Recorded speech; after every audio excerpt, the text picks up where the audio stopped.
सर्वोच्च न्यायालय से ही बीजेपी की प्रवक्ता रही नूपुर शर्मा को न्याय की आस थी। अपने खिलाफ दर्ज किए गए सभी मामलों को दिल्ली में करवाने की जो सुप्रीम कोर्ट से नूपुर शर्मा ने अपील की थी, उस पर उनको ऐसी फटकार पड़ी है जैसे कि पहले शायद ही किसी को पड़ी हो। सुप्रीम कोर्ट के जस्टिस सूर्यकांत और जस्टिस पारदीवाला ने नूपुर शर्मा को इतना सुनाया है कि अब इनके खिलाफ देश में ही गुस्सा भड़क उठा है। सुप्रीम कोर्ट के दिए हुए फैसले से देश भर में आक्रोश है और सुप्रीम कोर्ट के नूपुर शर्मा के खिलाफ दिखाए गए तल्ख अंदाज पर सब इन दोनों जस्टिस की आलोचना कर रहे हैं। ऐसे में ये जानना जरूरी है कि ये नूपुर शर्मा को यूं देश का माहौल खराब करने के लिए जिम्मेदार ठहराने वाले जस्टिस हैं कौन है जस्टिस सूर्यकांत।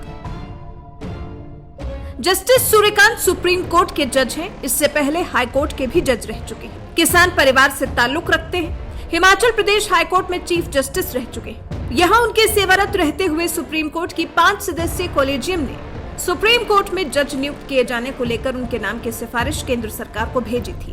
इस तरह से वो सुप्रीम कोर्ट के जज बनाए गए। कौन है जस्टिस जेबी पारदीवाला।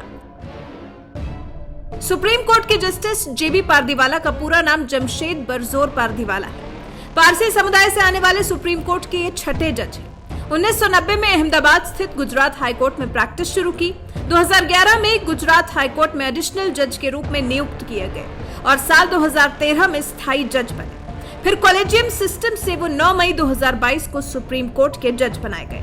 लेकिन ऐसा नहीं है कि जस्टिस जेबी पारदीवाला का गुजरात से सिर्फ यही कनेक्शन है, बल्कि गुजरात के कई मामलों में पारदीवाला का इन्वॉल्वमेंट रहा है। गुजरात हाईकोर्ट में रहते हुए जस्टिस पारदीवाला ने क्रिमिनल, सिविल, टैक्सेशन और कमर्शियल मामलों का निपटारा किया।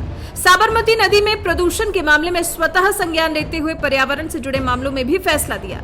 जस्टिस पारदीवाला ने करीब 1000 मामलों में फैसले दिए। आरक्षण मामले पर सुर्खियों में आए थे पारदीवाला। साल 2015 में राज्यसभा के कम से कम 58 सदस्यों ने राज्यसभा के तत्कालीन सभापति और उपराष्ट्रपति हामिद अंसारी से जस्टिस पारदीवाला के खिलाफ महाभियोग की प्रक्रिया शुरू करने की मांग की थी।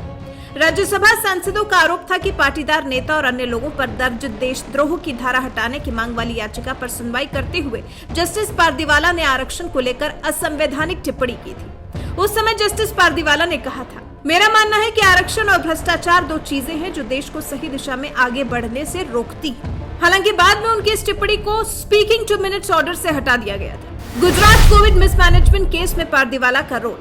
मई 2020 में जब कोरोना जैसी महामारी अपने पीक पर थी, तब कोरोना मिसमैनेजमेंट को लेकर गुजरात हाईकोर्ट में याचिका दायर की गई थी। इस याचिका पर 2 जज सुनवाई कर रहे थे। जस्टिस पारदीवाला भी इस बेंच में शामिल थे।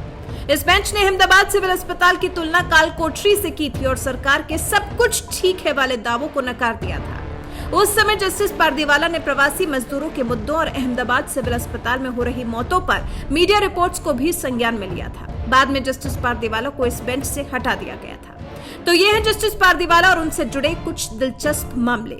वैसे इस सब के बाद उनकी नूपुर शर्मा पर की गई टिप्पणी को लेकर आप क्या कहना चाहेंगे। जिस तरह से उन्होंने और जस्टिस सूर्यकांत ने देश में जो भी हो रहा है उस सब के लिए नूपुर शर्मा को जिम्मेदार ठहरा दिया है, उस बारे में आपका क्या कुछ सोचना है, कमेंट कर हमें अपने विचार जरूर बताएं।